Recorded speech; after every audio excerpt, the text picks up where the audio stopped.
Okay, fill your glasses, sit back and enjoy an evening of sheer delight.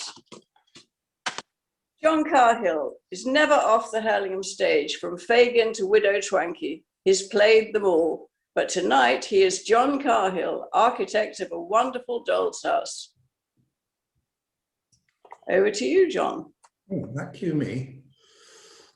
Well, good evening, everybody. It's found really weird. I'm talking to a hall at the moment, so it sounds quite strange. So, 16 Guthrie Gardens. The story of a doll's house. It is a story because it goes back rather a long time, actually. It goes back even before my daughter was born, because I think I'm going to blame Anne Hobson for all this, possibly with Jean Bird. Those of you who might have had the pleasure of knowing Anne just a couple of more years ago than a couple will remember that she has had the most fabulous doll's houses. And I think that struck a chord. So when I was blessed with a little girl, I thought maybe I ought to make a doll's house for her. So once upon a time, there was a little girl. Oh my goodness. What a bundle of trouble was coming around the corner. We had no idea. Daddy decided to build her a doll's house. And the problem was that Daddy had bitten off a lot more than he could chew. Daddy hadn't really realized that he was a bit of a busy bunny. He had a practice to run, and the doll's house stuck in the corner, pretty unfinished for a very long time. So let's just skip a few years. And of course, we got locked down. And another little girl called Lottie. And that on the left is her mummy. So the first thing is to have a sort of a template that you want to follow. And once I decided to do it, Pappy, as I apparently am now known by the little one on the right, set off to work. And the house that I've sort of done is probably built around 1830 to 1850 in style. And you find it as decorated and inhabited about the same time as upstairs, downstairs, in the beginning of the 20th century. And you know, I took a few photographs, a few examples of things I liked, probably all around Belgravia, Mr. Thomas Cubitt's examples. I loved the pillars with the numbers on and the light. I like the steps and the cobbles of a London street you can see on the right there. And of course, you know, a Christmas wreath. I thought the beautiful fan vaulting of the one below the writing was super. I'd like something like that. And I'd love to have a Christmas wreath like that. And well, just keep a careful note of these, because we're going to come back to them later. And one or two of the more observant of you might realize what I'm saying. So, one or two words about doll's houses. Whatever you want, somebody makes it. But it's very, very small. You can actually furnish your own home for less than it costs to furnish a doll's house. I mean, some of the bits and pieces that are made are absolutely fabulous. What do you want? A plate of smoked salmon? Somebody makes plates of food. Maybe a stuffed pike in a case.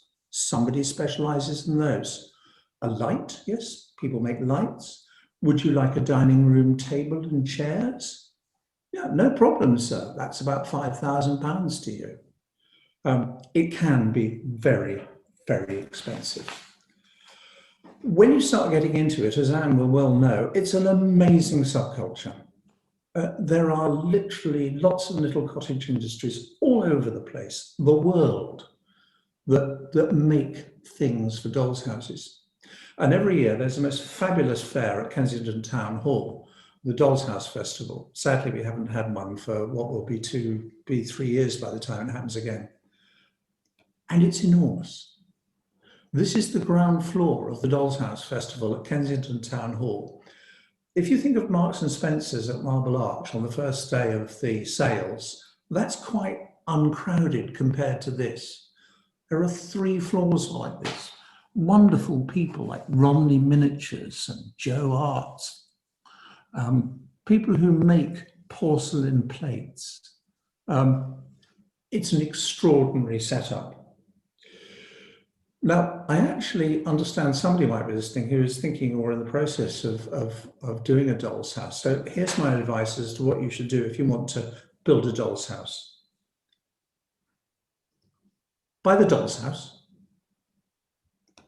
buy the furniture, and play with it. Please don't do anything else. I speak from personal experience. This is what you do not do. Just don't wire it for lighting. And never, ever consider putting special units in so all the lights flicker merrily away. And, or specialist cornicing, certainly not dado rails, skirting, ceiling roses. Oh, and it's gone backwards a bit. Don't carpet the stairs. Don't have brass carpet rails. Definitely don't have brass carpet rails. Oh, and if you want to glaze the windows with perspex in a pandemic when perspex is a premium, not a good idea. And cobbles, like the street I showed you, just don't do that. Don't have a street light. And generally, don't go over the top. Moi? Well, people know me better. Miniature worlds, whatever you want, somebody makes it. Here's a builder's yard. It's not a builder's yard. Look closely. It's actually a model builder's yard. These are all miniature tiles, bricks. The brickwork walls are miniature. Look at that absolutely fabulous roof tile in there, little ridge tile. It's all been purpose made. Fires that will actually burn and flicker. Victorian curtains. These are ones you'll see later. That may be some of Jean Bird's wallpaper, I don't know. It's certainly used, made for me by a lovely lady called Tanya for the doll's house. Lights, they make fabulous lights. And I had to have a picture of my own personal hero. This is Ray's story. Ray is a Geordie. He has got an accent you can cut with a knife. Everybody is pet. And he makes these lights. This is his stand at the Dolls' House Festival. You can see the sort of things he makes in miniature. And in the middle there is a laboratory bench full of pipettes and Kipps apparatus and glass tubes. He makes beautiful things, beautifully expensive. This is Mr. Hudson. You'll be meeting him a little later. Dolls' houses are pretty almost always 1 inch to a foot. In other words, they're a 12th scale. So Mr. Hudson here, who's looking after the front door, is about 6 inches tall. He's quite small, really. And it's worthwhile bearing that scale in mind when I tell you that the doll's house is about 6 foot off the ground. About as tall as me. For those of you who know me, that's quite tall. It's on a table that's just over a foot and a half tall, but it's nearly 3 foot wide. So it's a whopper. And you buy it as an unfinished timber shell. No paint, no finishes, no nothing. It was made by a super company called Anglesey Dolls Houses, sadly no more, and delivered down to London as this bit of timber with loose doors and some staircases. Sadly, I don't have a picture of the completely unfinished building, but I have got some fairly early pictures of what a room looked like before it got decorated. This is it, just plain wood. There's a bit of black paint on the edges. There's a broken front door, and there's a bit of emulsion paint on the ceiling, and a dead fireplace. And that's pretty much all you get. That's the whole of the ground floor. You can see Mr. Hudson there, early days. Haven't quite weaned him off the sherry at this stage. He's clearly had a couple, with a bit of carpet. And actually in the right-hand corner, you can see a huge roll of wallpaper, courtesy of Mrs. Bird. So you don't get a lot to work with. Now, I'm now going to talk about size. Everything is very, very small. £1 coins at the ready, please. I hope you all got them. And wave them in the air. I wonder if anybody can tell me what the object on the left is. Sadly, I can't interact, so it'd be interesting to know if anybody got what it is. I'll give you 5 seconds to look at it and work out what it is. I suspect Anne knows. It is a grain of rice. It's a grain of ordinary white rice. And on the right is a light bulb. I don't know how they make them. And that's why they're called rice grain bulbs. And that's what you use to wire the doll's house with. So, £1 coin at the ready. Let me show you one of the drills that's needed to do this. So hold the £1 coin up in your hand and realize how tiny that is. It's very small. Here are some of the tools. On the top left is a saw. Okay, it's an ordinary saw. However, the sort of saw that you would have your carpenter cut a pictorial with would have something like 14 teeth to an inch. This has 48. So it's jolly nearly 4 times finer to cut bits of wood on this plastic mitre. Bottom right is the selection of drills. Would you believe people make little drills? There are 64 different sizes available. And at the top right is a device I made to screw in little eyelets. That's a bit of wood, screw on the end. So I used the cut in the screw. I'll explain that in a minute. I wish I'd found this item on bottom left earlier. I had no idea they made them until I found one on Amazon. This is a power drill, but you can see it's pretty small. It runs off a USB charger. Gosh, that would have made life easier, but it is a joyful thing to have. And the lighting, well, here's some flooring, some bits of veneered wood, jolly small, there's your £1 coin. That's a doorknob. Gluing those on is entertaining. And the lighting. Now, stripping these, you have to be prepared to make mistakes. And I have a special light that looks like something from the dentist's, which I get on top of it and strip very, very carefully with a very sharp knife. And then you get 2 loose ends, and you have this piece of plastic which you put over them, and then you put a little cigarette lighter, or sort of one of those fire lighters you get from the pound shop, and that shrinks it all, and it seals it. So you then put all the wiring together. I told you not to wire it, didn't I? This is the top of the doll's house and gives you an idea of what goes into wiring it. I have no idea what all that is doing, all these little devices, but it's necessary because you're dealing with tiny little voltages. So this is a switch bank, and these are all tiny micro switches, and all of them are separately wired into a separate wire, which runs off down through the doll's house, round the back, and under the floor to all the lighting that you'll see in a minute.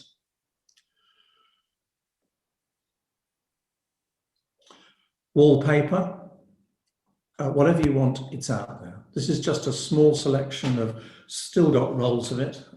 Jean and Anne gave me quite a bit when I started.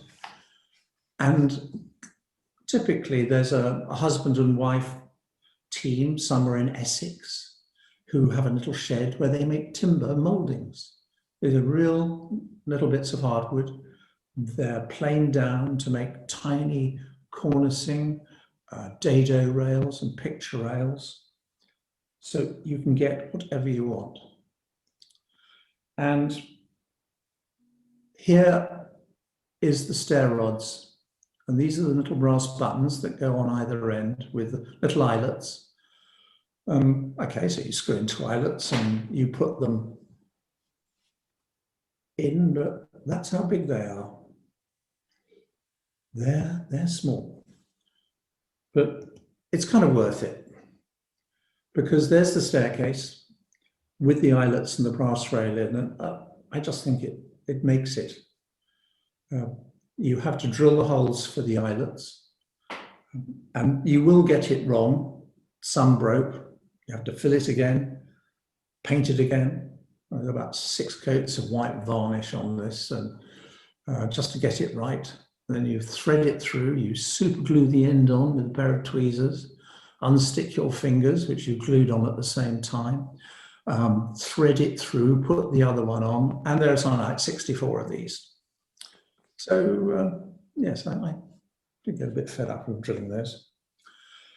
And of course, I just couldn't resist. The last thing I told you not to do was, I wanted a street like this. Here's a street with a curb and, you know, I thought this would look nice. So I went and bought a whole load of cobbles. Each one has to be cut. Each one has to be laid. And actually I told a slight fib because this is the doll's house. This is the street in front of it. And this is what it looks like when you put them all down and you cut those ones and you've laid them and measured them out and then you grout them. And you end up with a street. So back to my exemplars. And this is what I was trying to follow, but I thought the end result matched not too badly because I've been fibbing again. They're not real houses, that's the doll's house. That's the house you're going to see in a second. So enough of all the technical stuff, which has probably bored everybody to tears. Let's just have a look inside, and we'll move through the inside of the doll's house, have a look at the various rooms, of which there are 8, and then we'll see what it all looks like. It's not finished, it never will be, because you still want bits of furniture. And now I've got the basic doll's house built with a lot of, I mean, there must be 100 or so items in it. We still need that leather armchair. We still need more pictures. So when you photograph it close up, it can look a little bare. So let's start up at the top. Here's the nursery with Nursey and baby.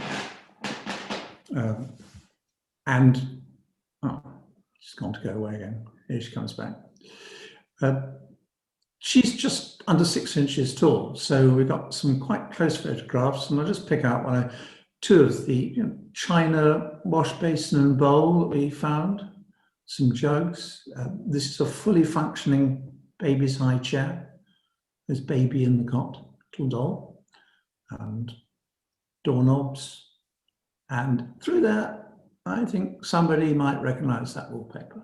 Indeed, they might recognize this wallpaper. And across the hall, we've got the nursery. It's always Christmas because you can put lots of decorations out at Christmas. So these are the next 2 children of the house. We've got a lovely rocking horse. Yes, there's somebody who specializes in making rocking horses. And we've got our Christmas stockings. And we've got our presents and a chair ladle with them and a drum and some drumsticks and even some Russian dolls put on the mantelpiece. They're probably not the right age, but we found them somewhere, couldn't resist it. And a little fireplace that in real life flickers quietly away. And going down the next stair, we've got the bathroom with a tiled floor. I never want to see a black and white tile again as long as I live. That's all done on a very thin piece of plywood, underneath which is the wiring for the room below. But this is quite exquisite, actually. Beautifully made.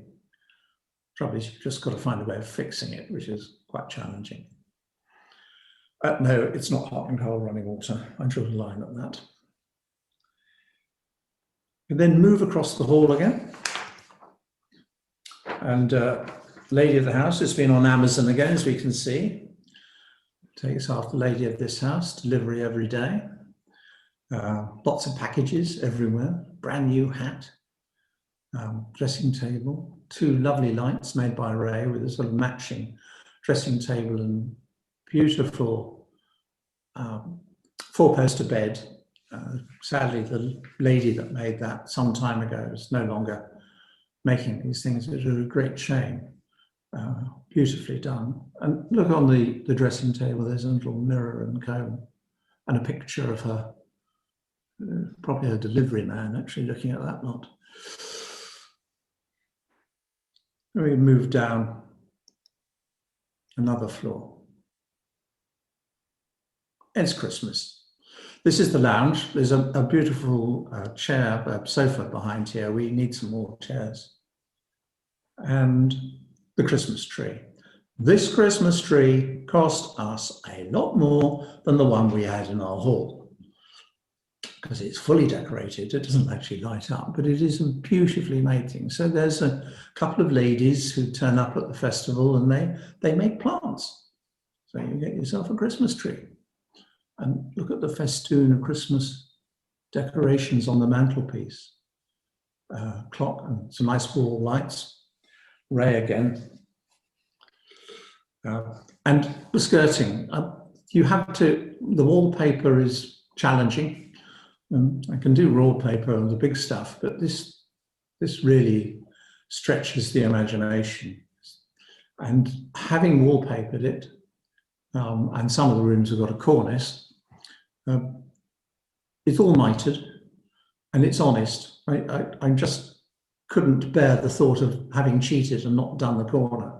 So actually, if you go around here with a mirror, you'll find that the skirting goes right round the corner and is mitered all the way round with that little saw and that mitre block that I showed you. And that requires a certain degree of dexterity, a tiny torch and a mirror and a few days of bad temper.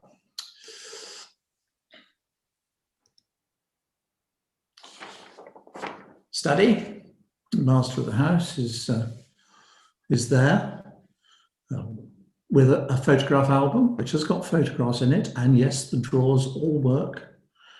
And there's his latest catch on top of the bookcase and the books, which have got, some of them actually have leaves in, little music, little gramophone. And you saw the floor finish earlier. Well, here it is in all its glory, laid over the floor. And then the dining room. No, sorry, the music room next. And the eldest girl with her piano. She's got a violin out here. The violin is strung. It's got a bow with it and her music. And I think she's hiding behind the door because she doesn't want to do any practice. And Beethoven, of course, on the mantelpiece. And this little bin here is full of scrolls of music. And the dining room, laid for dinner, Christmas dinner with the turkey, cake, and knives and forks, and cutlery and plates and everything. These are not fixed. These are all laid. It's sort of not wise to try and do this if you've had a good night out before. You kind of have to have a very steady hand to get all this in place. but it's a nice little candelabra, and you can see the fire is on with our little old dogs. Need a few pictures now, and this fabulous light that Ray made there, all lit up. And then Mrs. Bridges, it was, wasn't it? In upstairs, downstairs. No, Mrs. Bridges' domain on the basement floor. Got a bird ready for plucking here, the old sink, and then the kitchen range and everything decked out and ready to go for a slap-up meal with these chain-operated gas lamps. I just wanted to pick out one or two of the pieces that I particularly like. There's a pram in front, which made by a chap called Richardson, I think. It is all working, it all works. He specialises in these things. You need to save up your pennies to buy one. But it just makes all the difference to have the nurse with the pram. The Victorian postbox, fabulous. And the music, you can read it with a magnifying glass, and there's the pound coin again to show you that it's tiny. And I always wanted a sweep for the roof, and Tanya, who made the curtains for me, also makes dolls, and she'd done a sweep for somebody a few years before. She made me another one. So he sits on the roof with his access rope, and his chum is obviously somewhere down the bottom. And actually this lead roof here, underneath there are all the lighting controls. And then I found somebody on the internet who actually can laser cut street names. So we got the street name made out of a tiny thin piece of wood and painted it. That was quite entertaining. It was painted gloss white and then roller painted black with a bit of masking tape and a large drill. That's another story. And lastly, we love this, and we bought this at the Dolls House Festival the year Katrina got married. We thought a bridal veil was appropriate. I had no idea what was coming around the corner, both Lottie and the lockdown. So it was rather appropriate because it almost signaled the moment when everything went forward again. So you'll notice that I've not shown you what it looks like, but I think we're getting to the point when probably bored with all the detail. So what was it all about?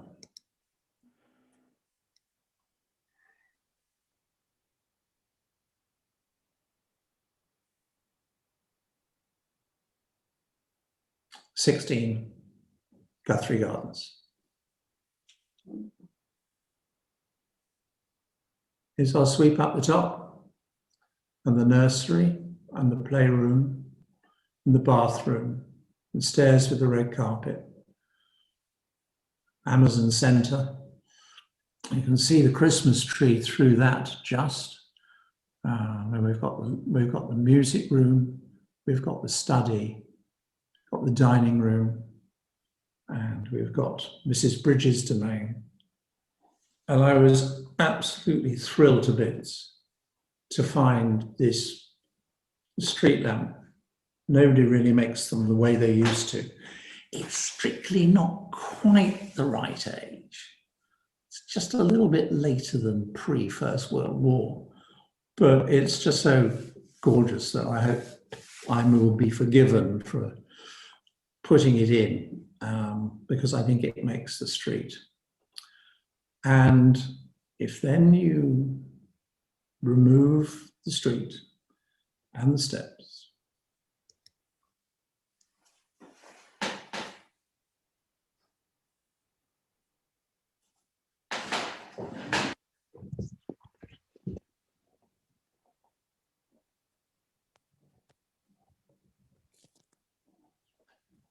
you might like to see what it looks like when it's completely opened up.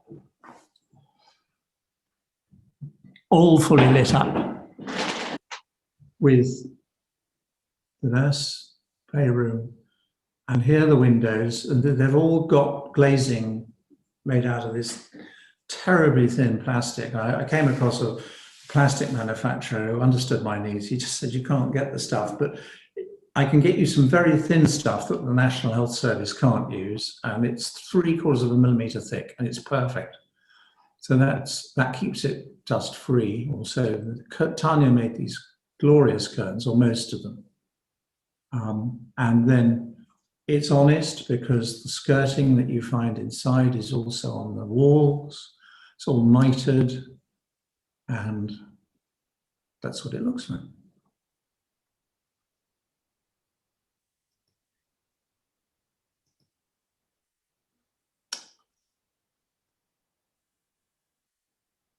And of course, at night, it looks like this.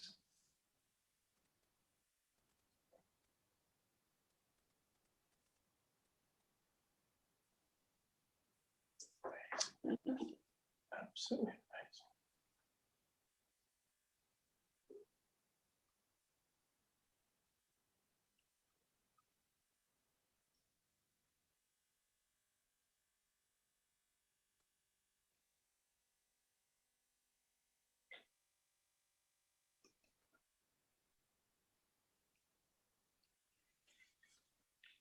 That's why it's 16.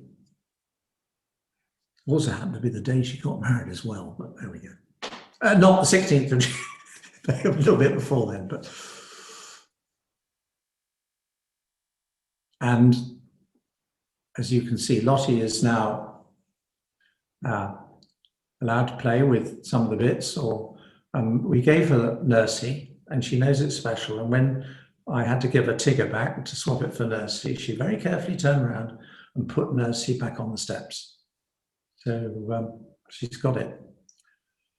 So I hope that was sort of interesting in some way for some people, but I'm sure you've had enough. So as they say, that's all, folks. Okay, I've got a question which I'm not quite sure what it's got to do with doll houses, but I'm going to ask it anyway. Perhaps Carol Kerr can elaborate on why she asked this question. So it was, don't you miss the singing tree? No, that's exactly the singing tree I should have mentioned was Anne's shop, Anne Hobson's shop. And it's in was in Parsons Green, and that is where I think probably we bought the very first thing. So the answer to that is an unequivocal yes. It has a lot to do with, with this being here. So yes, yeah, the singing tree's got a lot to answer for. Okay, second question. Did you get the inspiration from Queen Mary's dollhouse? I've seen it, not really. I mean, you know, if you're Queen, you kind of get a lot of people doing stuff for you, and she didn't make it. So no, it's amazing. I mean, this is the one in Windsor Castle, isn't it? It's huge. I mean, it's just massive, and I think a lot of special people can. I mean, famous authors wrote books for it and things. So. History of it. Just one example. If you get into the subculture of it. It's not the only one, and every year they will have a massive doll's house on view. So there's a lot of source material. Okay, this may be an impossible question. Do you have an estimate of the number of hours you think it took to complete? A couple of hundred. Wow. What the routine tended to be not doing anything in the morning, having lunch, and then sort of kicking off shortly after lunch, and then going on until the gin and tonic at 7 o'clock meant I could no longer hold the sauce. So there were several hours every day, and it was every single day. And once the momentum started, it became a bit unstoppable. And once I found the people to help, and in some ways lockdown was helpful because a lot of the suppliers went on the internet, and therefore you found model shops that would send you 4 cans of a special paint. So it was very helpful. That actually leads on to another question that somebody asked. What kind of paint do you use? Most of it is humble model paint. So the outside of the doll's house is paint and paper library, actually. It's a vinyl emulsion.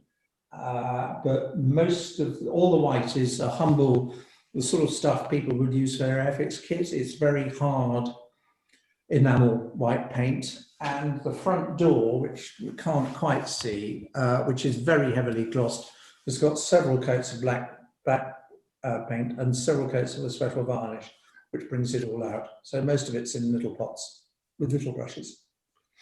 Are there groups of dollhouse enthusiasts out there? How big a hobby is it nowadays? Huge, judging from the fair. I mean, they're quite, obsessive, some people, I'm sure. I don't belong to, I've just done this on my own, but I'm sure, Anne would speak to it better than me. She knows so much more about dolls. She's forgotten more about dolls' houses than I'll ever learn. But I'm sure there are clubs that get together and discuss their latest light fitting. I've just got this one, I've got one Lottie. That's quite enough. I don't think I'm waiting for my Airfix Vulcan bomber to arrive at the moment. Okay. The final question I've got is, now that you've spent so much time producing this wonderful dollhouse, are you nervous about handing it over to Lottie? No, not at all. Not at all. There's more stuff to go in. I think the important thing is that it should have been there for Katrina. It wasn't, and it was interesting just watching her with the doll the other day. She knows it's special. I think I'm more entertained by the thought that one day, probably when I'm long gone, it'll be around and one of the lights will fail. And I look forward to I will be kept happy by the thought of Harry working out how to mend it. Okay, well, that's all the questions I've got, John. So I'm going to hand over to Jamie. Oh, John, that was simply amazing. I can't get over it. It must have just taken so long, and I love it. I love it. Anyway, congratulations on your masterpiece. Lucky Lottie is all I can say. And thank you for all your hard work putting that together. It must have taken you ages. So thank you from all of us.